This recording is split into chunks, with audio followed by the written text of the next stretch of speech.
Hi అండి. నమస్తే అందరికీ. ఈరోజు మీకు ఒక మంచి రెసిపీ అయితే చేసి చూపిస్తాను. ఇదేంటంటే షాప్స్‌లో దొరుకుతూ ఉంటుంది. షాప్స్‌లో కొనే పని లేకుండా అప్పుడప్పుడు చూస్తూ ఉంటాము. ఇంట్లోనే ఈజీగా చేసుకోగలిగే అటుకుల మిక్చర్ అన్నమాట ఇది. సో, అన్నీ పర్ఫెక్ట్‌గా వేసుకుంటే మంచి టేస్ట్ వస్తది. కరకరలాడుతూ ఉంటది. నేను 1/2 కేజీ అటుకులైతే తీసుకున్నాను. అటుకులు షాప్స్‌లో దొరుకుతుంటాయి. రా అటుకులు అనమాట. పచ్చి అటుకులు. సో, ముందుగా ఒక ప్యాన్ పెట్టుకొని అందులో మనకు కావాల్సినంత ఆయిల్ వేసుకోవాలి. యాక్చువల్‌గా అటుకులు చాలా ఆయిల్ పీలుస్తాయి.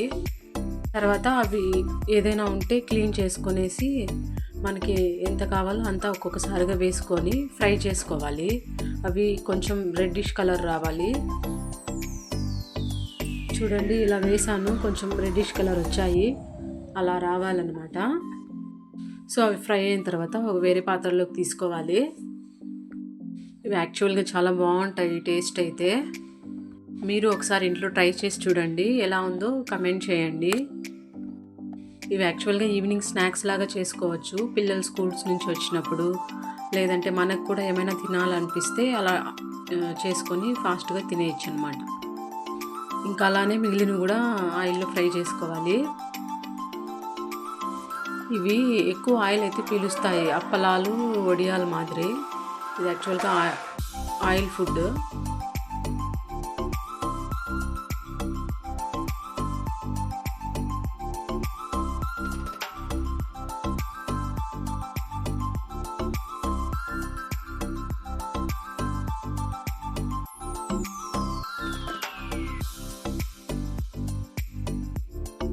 చూడండి, నేను ఫస్ట్లో ఎంత ఆయిల్ వేసానో ఇప్పుడు లాస్ట్కి ఫైనల్గా ఎంత మిగిలిందో.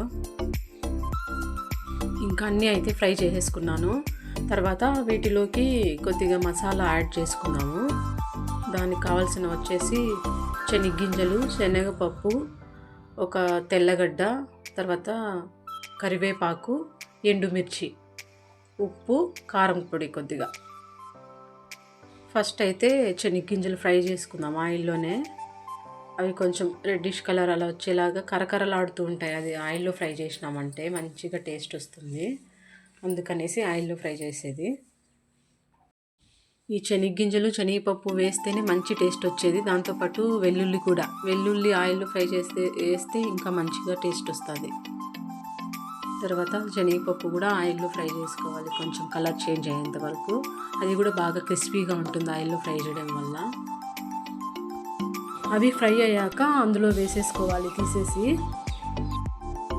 తర్వాత వెల్లుల్లిపాయ అది ఒకటి తీసుకున్నాను. అది కూడా ఆయిల్లో ఫ్రై చేసుకొని వేసుకోవాలి. తర్వాత కరివేపాకు వేసుకోవాలి. కరివేపాకు అయితే నేను ఫ్రెష్గా అప్పటికప్పుడే మా చెట్ల నుంచి కోసి వేస్తాను. ఇంకా ఇవన్నీ వేయడం వల్లనే ఆ మిక్చర్కి టేస్ట్ అనేది బాగా మంచిగా వస్తుంది. మంచి ఫ్లేవర్ వస్తుంది ఇవన్నీ వేయడం వల్ల. నాటి కరివేపాకు అనమాట. మంచి స్మెల్, టేస్ట్ అయితే ఉంటుంది. తర్వాత 4 ఎండుమిర్చి కూడా యాడ్ చేసుకోవాలి. అవి కూడా కొద్దిగా ఆయిల్లో ఫ్రై చేసుకొని వేసుకోవాలి. అలా వేసుకుంటే కొద్దిగా మంచిగా చూడడానికి కలర్ఫుల్గా ఉంటుంది. ఇంకా ఆయిల్లో ఫ్రై చేసేవన్నీ అంతే, అన్నీ చేసేసినాము. తర్వాత అన్నీ మంచిగా మిక్స్ చేసుకోవాలి.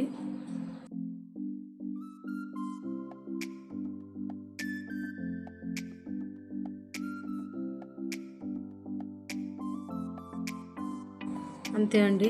ఇప్పుడైతే ఇవన్నీ మనం యాడ్ చేసినవన్నీ మిక్స్ చేసుకోవాలి. ఇందులో కొద్దిగా ఉప్పు, పసుపు కొద్దిగా, 1 స్పూన్ కారం.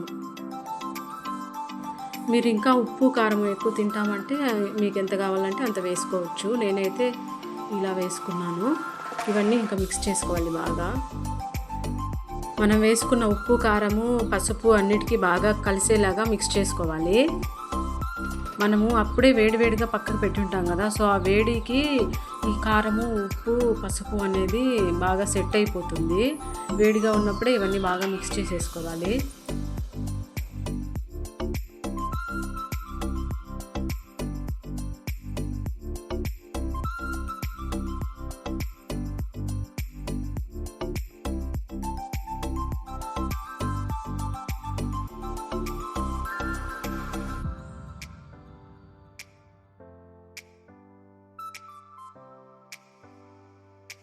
చూడండి ఫైనల్గా అటుకుల మిక్చర్ అయితే రెడీ అయింది.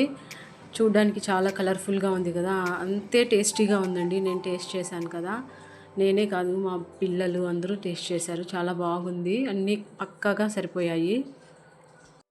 మీరు కూడా ఇంట్లో ఒకసారి ట్రై చేసి ఎలా ఉందో టేస్ట్ చేసి చెప్పండి.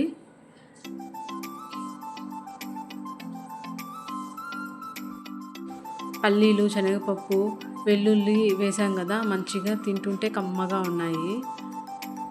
మీరు ఒకసారి సాయంకాలం టైంలో ఏదైనా తినాలనిపిస్తే అప్పుడు ట్రై చేసి తినండి. అలాగే వీడియో నచ్చితే లైక్ చేయండి, సబ్స్క్రైబ్ చేసుకోవడం మర్చిపోకండి. ఇంకా ఇదంతా చేసేలోపు మా బాబు అయితే నిద్ర లేచేశాడు. Okay friends, bye. Thank you for watching. Keep watching my YouTube channel.